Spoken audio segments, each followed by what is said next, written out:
Hello student, we are going to start derivative of inverse function theorem. If y equal to f of x is a differentiable function of x and x equal to f inverse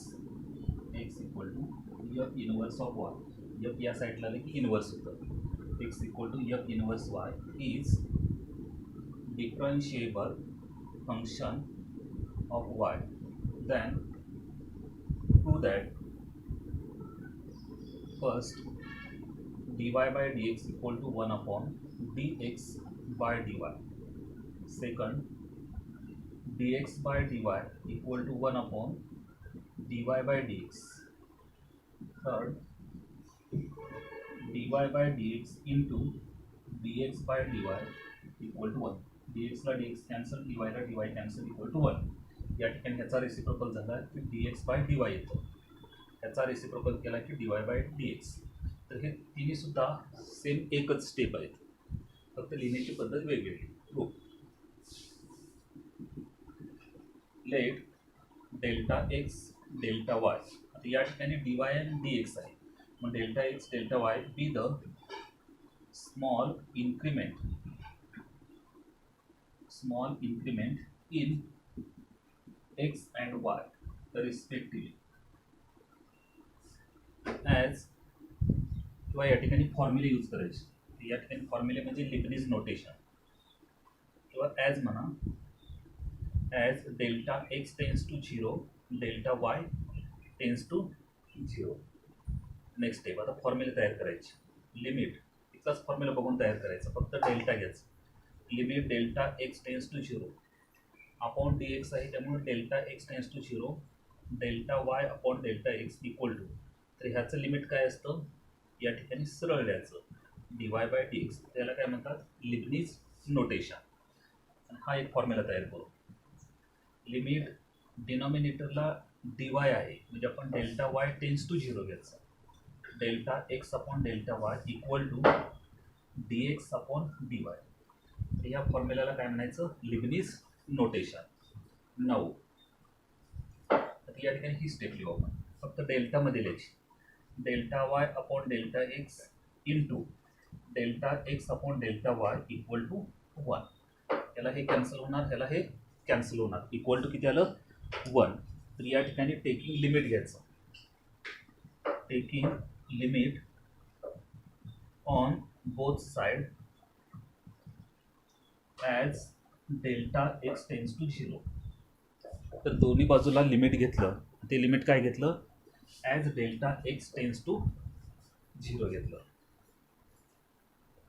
next step, दोन्ही बाजूला limit घ्यायचं, limit delta x tends to 0 delta y upon delta x into delta x upon delta y equal to limit delta x tends to 0 1.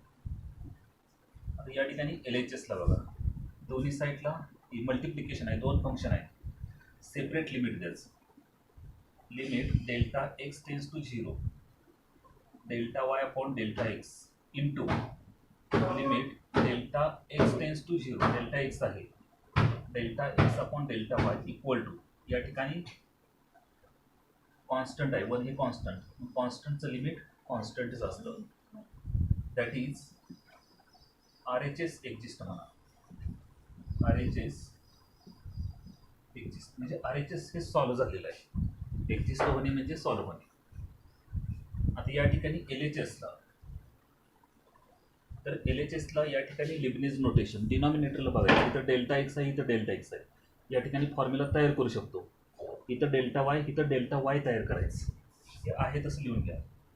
Limit delta x tends to 0 delta y upon delta x into limit इथं change करायचं, delta y tends to 0 delta x upon delta y, हे same असलं पाहिजे, equal to 1. That is, आता याचं Leibniz notation काय, तर dy by dx आणि इंटू ह्याचं Leibniz notation dx by dy equal to 1. That is LHS exist, LHS exist. तर या ठिकाणी हे प्रूफ झालं, म्हणजे आपण डायरेक्ट थर्ड प्रूफ केलं. आता हे इकडं डिनॉमिनेटरला येईल, म्हणजे dy by dx equal to 1 upon हे खाली आलं, म्हणजे dx by dy. And second dx by dy LHSला ठेवलं तर हे इकडं RHSला येईल, 1 अपॉन dy बाय dx. म्हणजे हे फर्स्ट झालं, हे सेकंड झालं, हे थर्ड डायरेक्ट आपण प्रूव्ह केलं. Is called inverse function. आता या ठिकाणी बेसिक फॉर्म्युले आहेत, हे स्टँडर्ड फॉर्म्युले, हे सर्व फॉर्म्युले आपल्याला प्रूव्ह करता येतं. त्यातला first formula, first d by dx sine inverse x equal to 1 upon root of 1 minus x square. Next formula d by dx cos inverse x equal to minus 1 upon root of 1 minus x square. Third formula d by dx tan inverse x 1 upon 1 plus x square. Fourth formula d by dx cot inverse x minus 1 upon 1 plus x square. Fifth formula d by dx sec inverse x 1 upon x into root of x square minus 1. Six formula d by dx cosec inverse x minus 1 upon x into root of x square minus 1. तर हे basic फॉर्म्युले आहेत inverse फंक्शनचे, हे basic फॉर्म्युल्याचे derivative. तर प्रत्येक formula आपण या ठिकाणी प्रूव्ह करू शकतो, या ठिकाणी प्रूव्ह करू शकतो. या ठिकाणी एक फॉर्म्युला आपण प्रूव्ह करू, तर कोणताही करू आपण. For example